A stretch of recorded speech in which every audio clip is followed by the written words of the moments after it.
नमस्कार, चुनावी विश्लेषण में आपका स्वागत है और महत्वपूर्ण आंकड़े सामने आ चुके हैं। लोकसभा चुनाव 2029 में आखिर किसकी सरकार बनेगी और उससे पहले यहां पर बात की जाए तो जातिगत जनगणना और परिसीमन के बाद लोकसभा की सीटें बढ़ने जा रही हैं और किस राज्य से कितनी सीटें बढ़ेंगी इसके आंकड़े आपको दिखाएंगे। और 2029 में अनुमान है कि 888 सीटों पर चुनाव होगा, तो किससे फायदा किससे नुकसान हो सकता है।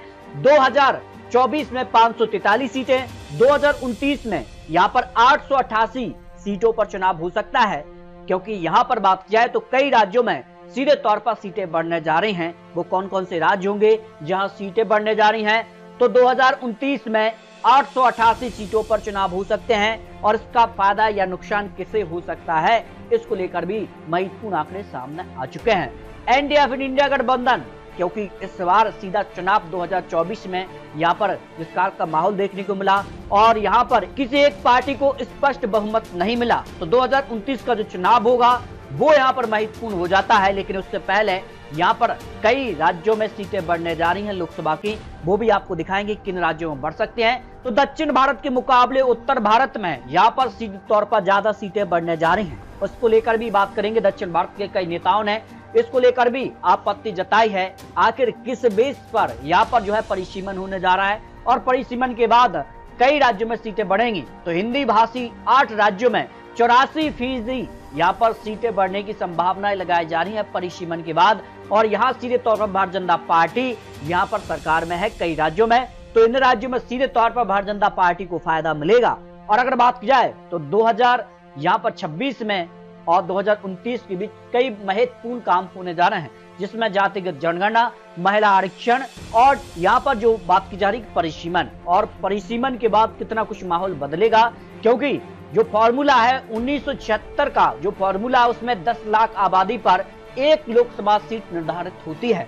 लेकिन फिलहाल अगर बात की जाए तो यहाँ पर एक सीट पर फिलहाल अगर बात की जाए तो दिल्ली में एक सीट के लिए जो है 21,70,000 के करीब वोटर्स हैं, जबकि हरियाणा में अभी यह आंकड़ा 20,80,000 के करीब वोटर्स हैं। यूपी में 19 लाख के करीब, बिहार में भी 19 लाख और मध्य प्रदेश में 19 लाख, महाराष्ट्र में 19 लाख, केरल में 12 लाख और तमिलनाडु में 15 लाख। तो इस हिसाब से क्या सीटें दुगनी होने जा रही हैं? किन राज्यों में यहाँ पर फायदा और नुकसान हो सकता है? देखिए, हिंदी भाषी राज्यों को लेकर जो सीटों का आकलन है परिसीमन के बाद जो अनुमान है, जो मौजूदा स्थिति में उत्तर प्रदेश में 80 सीटें हैं और परिसीमन के बाद अगर जिस बेस पर यहाँ पर सीटें बढ़ेंगी तो यहाँ पर जो है कह सकते हैं कि 147 सीटें यहाँ पर जो है उत्तर प्रदेश के लिए लोकसभा की हो जाएंगी, यानी 67 सीटें यहाँ पर बढ़ सकती हैं।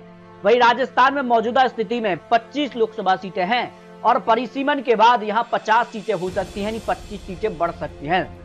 मध्य प्रदेश में मौजूदा स्थिति में 29 लोकसभा सीटें हैं और परिसीमन का जो आंकड़ा उस आधार पर 53 सीटें हो सकती हैं, यानी 24 सीटें बढ़ सकती हैं। बिहार में मौजूदा स्थिति में 40 सीटें हैं और यहाँ पर 76 सीटें हो सकती हैं, यानी 36 सीटें बिहार के अंदर बढ़ सकती है, क्योंकि जनसंख्या यहाँ पर बड़ी है और उसी आधार पर यहाँ पर परिसीमन के बाद सीटें बढ़ेंगी। झारखंड में 14 सीटें हैं तो 24 सीटें हो सकती हैं, 10 सीटें यहाँ पर बढ़ सकती हैं। हरियाणा में मौजूदा स्थिति में 10 सीटें हैं और 18 सीटें यहाँ पर हो सकती हैं। छत्तीसगढ़ में 11 सीटें हैं तो 18 सीटें, दिल्ली में 7 के मुकाबले 12 सीटें यहाँ पर हो सकती हैं, 5 सीटें बढ़ सकती हैं। तो इस तरह से हिंदी भाषी राज्यों को मिलाकर यहाँ पर जो है मौजूदा स्थिति में 216 लोकसभा सीटें हैं, लेकिन परिसीमन के बाद ये करीब 400 सीटों के आंकड़े तक पहुंच जाता है। तो सीधा फायदा भारतीय जनता पार्टी को क्या मिलेगा या फिर इंडिया गठबंधन को लेकर, इसके भी आंकड़े आपको दिखाएंगे।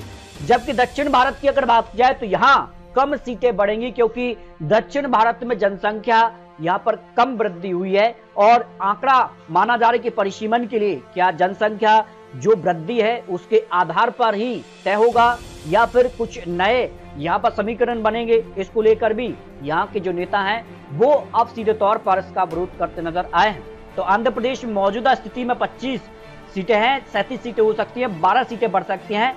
कर्नाटक में 28 सीटें तो 45 सीटें, केरल में 20 सीटें हैं तो 24 सीटें और तमिलनाडु में 39 के मुकाबले 53 सीटें, 14 सीटें बढ़ सकते हैं।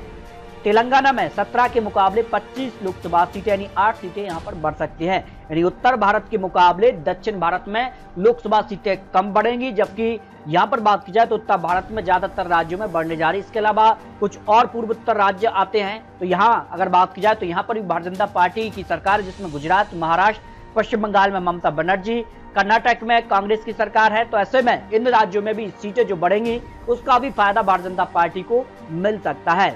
परिसीमन के बाद 888 लोकसभा सीटों का अनुमान यहां पर सामने आ रहा है। अगर ऐसा होता है तो बहुमत का आंकड़ा 445 सीटें होता है, जो कि उत्तर भारत में ही 400 सीटें हो जाती हैं, जिसमें गुजरात और अन्य राज्यों को छोड़कर सीधे तौर पर इसका फायदा क्या भारतीय जनता पार्टी को होगा, यह भी काफी महत्वपूर्ण माना जा रहा है। 2019 में भारतीय जनता पार्टी को 303 सीटें मिली थी। हिंदी भाषी राज्यों से भारतीय जनता पार्टी को 168 सीटें यानी 55% सीटें हिंदी भाषी राज्यों से ही भारतीय जनता पार्टी को मिली हैं। तो ऐसे में भारतीय जनता पार्टी की सीधी तैयारी अब परिसीमन को लेकर मानी जा रही है और एक देश एक चुनाव, इसके साथ परिसीमन के बाद लोकसभा सीटें बढ़ती हैं तो सीधे तौर पर बड़ा उलट हो सकता है। परिसीमन के बाद कहाँ सीटें यहाँ पर बढ़ेंगी, तो सबसे ज्यादा यहाँ पर सीधे तौर पर उत्तर जो भारत के राज्य हैं यहाँ पर सीधे तौर पर बढ़ने जा रही जो हिंदी भाषी राज्य हैं। तो क्या मोदी विशेष दक्षिण का जो घाटा है उसमें अगर बात की जाए तो देखिए यूपी प्लस बिहार को लेकर बात की जाए तो यहाँ पर 120 से बढ़कर 222 सीटें हो जाती हैं। यहाँ सीधे तौर पर भारतीय जनता पार्टी को फायदा मिला है, जबकि दक्षिण भारत के 5 राज्यों को मिलाकर 130 से बढ़कर 165 ही सीटें यहाँ पर होंगी। तो ऐसे में सीधे तौर पर जो है फायदा क्या भारतीय जनता पार्टी को होगा या फिर कुछ नए यहाँ पर राज्यों को होगा।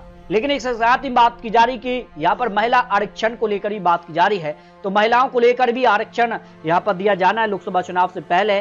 तो महिलाओं को लेकर जो है एक बड़ा फैसला लिया गया था, तो इसको कब से लागू किया जाता है ये भी बड़ा सवाल है। लेकिन दक्षिण भारत में जिस तरह से यहाँ पर बात की जा रही है कि दक्षिण भारत के जो नेता हैं वो इसे सीधे तौर पर इसका विरोध भी करते नजर आए, जिसमें M.K. स्टैलिन तमिलनाडु के मुख्यमंत्री, सिद्धरमैया कर्नाटक के मुख्यमंत्री, D.K. शिवकुमार कर्नाटक के उप मुख्यमंत्री और रेवंत रेड्डी तेलंगाना के उप मुख्यमंत्री यहाँ पर क्या इसके आधार पर ही यहाँ पर जो है परिसीमन होगा या कुछ और समीकरण बनेंगे। लेकिन 2029 में बीजेपी 500 पार का नारा लेकर जरूर चलेगी अगर परिसीमन होता है और लोकसभा सीटें बढ़ती हैं। फायदा भारतीय जनता पार्टी को देखने को मिलेगा, जो विश्लेषण यहाँ निकलकर सामने आ रहा है। फिर भी आपको बता दें चुनावी आंकड़े चुनावी विश्लेषण है। आपको क्या लगता है किस आधार पर परिसीमन यहाँ पर होना चाहिए और 2029 में एनडीए या फिर इंडिया गठबंधन किसकी सरकार बन सकती है, इसको लेकर अपने रख सकते हैं। बहुत जल्द आपको लोकसभा चुनाव के महत्वपूर्ण आंकड़े दिखाने जा रहे हैं। तो मिलते हैं और लेटेस्ट और नए वीडियो के साथ, तब तक के लिए आप सभी का बहुत बहुत धन्यवाद।